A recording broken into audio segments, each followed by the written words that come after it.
दिल के माहिर ने सच पा लिया। एक डॉक्टर का साइंस से इस्लाम तक खौफनाक सफ़र। अगर मैं आपको बताऊं कि दुनिया के मशहूर दिल के माहिर ने अपनी पूरी कैरियर को खतरे में डाल दिया, सिर्फ इसलिए कि इसे एक सच का पता चला। डॉक्टर करीम लासन सिर्फ साइंस पर यकीन रखते थे। यहां तक कि एक खौफनाक सर्जरी, बार बार आने वाले ख्वाब और कुरान की आयत ने उनकी जिंदगी बदल दी। वो समझते थे कि वो इंसानी जिस्म को मुकम्मल जानते हैं, मगर उन्होंने कभी ये नहीं पूछा कि इसे बनाया किसने। ये कहानी आपके ईमान और साइंस के बारे में सोचने का अंदाज बदल देगी। डॉक्टर करीम लासन दुनिया के मशहूर एंजियोलॉजिस्ट थे। वो इंसानी जिस्म की नदियों को सबसे बेहतर समझने वाले इंसान के तौर पर जाने जाते थे। शरियाने रगें, बारीक की पिलरेज, वो उनके बारे में ऐसे बात करते जैसे वो जिंदा मखलूक हों जो उनसे राज सरगोशी करती हों। उन्होंने ऑपरेशन थिएटर में हजारों जानें बचाई थीं। उनके हाथ मजबूत, दिमाग तेज और दिल खाली था। उनकी परवरिश मजहबी माहौल में नहीं हुई थी। उनके वालिदैन साइंस, हकायक और मंतिक पर यकीन रखते थे। उनके वालिद अक्सर कहा करते थे, जिसे नापा ना जा सके वो मौजूद नहीं होता। करीम भी यही मानते थे। वो दुआओं से ज्यादा खुर्दबीन पर यकीन रखते थे और मुक़द्दस किताबों से ज्यादा तहकीकी मकालों पर। लेकिन जिंदगी मजबूत बुनियादों को भी हिला देती है। एक सर्द रात इमरजेंसी रूम में एक मरीजा लाई गई। वो एक नौजवान मुस्लिम खातून थीं जिनका नाम आयशा था। उन्हें शरियानों की एक नायाब बीमारी थी। उनकी शरियानें खतरनाक हद तक कमजोर हो चुकी थीं और अगर करीम ने फौरी कार्रवाई न की तो वो रात नहीं गुजार पातीं। जब करीम सर्जरी की तैयारी कर रहे थे, उन्होंने एक अजीब बात नोट की। नाजुक हालत के बावजूद आयशा पुरसुकून थीं। वो आहिस्ता आहिस्ता दुआ पढ़ रही थीं। उनके चेहरे पर खौफ नहीं, सुकून था। क्या आपको डर नहीं लग रहा? करीम ने बेहोशी की दवा देने से पहले पूछा। वो कमजोर मुस्कुराहट के साथ बोले, डॉक्टर साहिब, जिंदगी और मौत अल्लाह के हाथ में है। अगर वो चाहेगा तो मैं जिंदा रहूंगी, अगर चाहेगा तो मैं इसकी तरफ लूट जाऊंगी। उनके अल्फाज ऑपरेशन के दौरान भी करीम के ज़हन में गूंजते रहे। ये उनके करियर की मुश्किल तरीन सर्जरियों में से एक थी।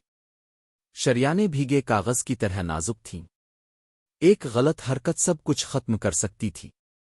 उनके माथे पर पसीना बह रहा था। मशीनों की आवाजें तेज हो गईं। नर्सें परेशान नजरों से एक दूसरे को देख रही थीं। अचानक खून बहना बेकाबू हो गया। करीम के दिल में खौफ ने जगह बना ली। कई सालों में पहली बार उनके हाथ कांपे। और फिर कुछ अजीब हुआ। खून बहना आहिस्ता हो गया। ये तिब्बी लिहाज से समझ में आने वाली बात नहीं थी। उन्होंने अपना तरीका नहीं बदला था। दबाव भी वही था, मगर जैसे किसी गैर मरी हाथ ने मदद की हो। आहिस्ता आहिस्ता उन्होंने खराब शरियान को दुरुस्त कर लिया। कई घंटों बाद ऑपरेशन मुकम्मल हुआ। आयशा जिंदा बच गईं। अस्पताल के अमले ने इसे मौजिज़ा कहा। करीम ने इसे इत्तिफाक करार दिया, मगर उनके अंदर बेयकीनी की दीवार में एक दरार पड़ चुकी थी। चंद दिन बाद वो आयशा से मिलने गए। उनकी आंखों में आंसू थे। अल्लाह ने मेरी दुआ कबूल की, उन्होंने कहा। करीम ने मसनूई मुस्कुराहट दी। ये मेडिकल साइंस थी। उन्होंने नरमी से सर हिलाया। डॉक्टर साहिब अब वसीला थे। शिफा देने वाला अल्लाह है। ये जुमला उन्हें अंदर तक हिला गया। अगले हफ्तों में करीम ने एक बात महसूस की। उनके बहुत से मुस्लिम मरीजों में अजीब सा सुकून और हौसला था। वो दर्द को सब्र से बर्दाश्त करते थे। नुकसान को वक़ार से कबूल करते थे। तारीक तरीन लम्हों में भी उम्मीद की बात करते थे। एक शाम उन्होंने एक खानदान को मरते हुए बुजुर्ग के पास कुरान की तिलावत करते सुना। आवाज नर्म, पुरसुकून और ताकतवर थी। वो अरबी नहीं समझते थे, मगर अल्फाज ने उनके दिल को हिला दिया। उनके अंदर तजस्सुस पैदा हुआ। उन्होंने कुरान का अंग्रेजी तर्जमा खरीदा और अपने दफ्तर की दराज में छुपा दिया। मैं सिर्फ अपने मरीजों को बेहतर समझने के लिए पढ़ूंगा, उन्होंने खुद से कहा। लेकिन जब उन्होंने इसे खोला तो कुछ मुख्तलिफ महसूस हुआ। आयात जैसे इनसे बराह रास्त बात कर रही थीं। इनमें इंसानी जिस्म की तख्लीक, दिल, बहते हुए खून और जिंदगी के आगाज का जिक्र था। एक एंजियोलॉजिस्ट के तौर पर वो निज़ाम गर्दिश खून की पेचीदगी को जानते थे। قرآن میں انسانی نشو و نما کا بیان انہیں حیران کر گیا۔ 1400 سال پہلے کی کتاب میں یہ کیسے ہو سکتا ہے؟ انہوں نے خود سے کہا۔ وہ رات گئے تک تحقیق کرنے لگے، سائنسی مضامین پڑھتے اور انہیں قرآنی آیات سے ملاتے۔ جتنا زیادہ پڑھتے اتنا ہی بے چین ہوتے گئے۔ سائنس ان کا خدا تھی، مگر اب سائنس انہیں کسی بڑے سچ کی طرف اشارہ کر رہی تھی۔ پھر ایک ڈراؤنا خواب آیا۔ انہوں نے خواب میں دیکھا کہ وہ ایک عظیم انسانی جسم کے اندر کھڑے ہیں۔ خون کی ندیاں تیزی سے بہہ رہی ہیں، شریانیں آگ کی طرح سرخ چمک رہی ہے۔ اچانک ان کی دیواریں ٹوٹنے لگتی ہیں، خون ہر طرف پھیل جاتا ہے، چیخوں کی آوازیں آتی ہیں۔ وہ بھاگتے ہیں، مرمت کرنے کی کوشش کرتے ہیں، مگر ان کے آلات پگھل جاتے ہیں۔ جتنا قابو پانے کی کوشش کرتے ہیں، حالات بدتر ہو جاتے ہیں۔ پھر ایک گونجتی ہوئی آواز آتی ہے، تم رگوں کو سمجھتے ہو، مگر کیا تم اس کو سمجھتے ہو جس نے انہیں بنایا؟ وہ کانپتے ہوئے جاگ اٹھے۔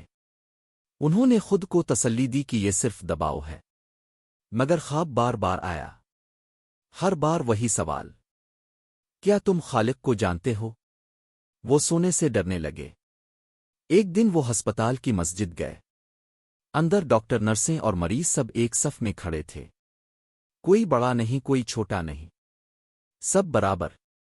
جب وہ سجدے میں گئے اور ان کی پیشانیاں زمین سے لگیں، کریم کے دل میں کچھ ٹوٹ گیا۔ انہوں نے سوچا، ایسا لگتا ہے جیسے جسم خود عبادت کے لیے بنایا گیا ہو۔ امام نے انہیں دیکھا اور کہا، ڈاکٹر صاحب اب بھی شامل ہونا چاہیں گے؟ انہوں نے ہچکچاتے ہوئے کہا، میں مسلمان نہیں ہوں۔ امام مسکرائے، ہر کوئی خوش آمدید ہے۔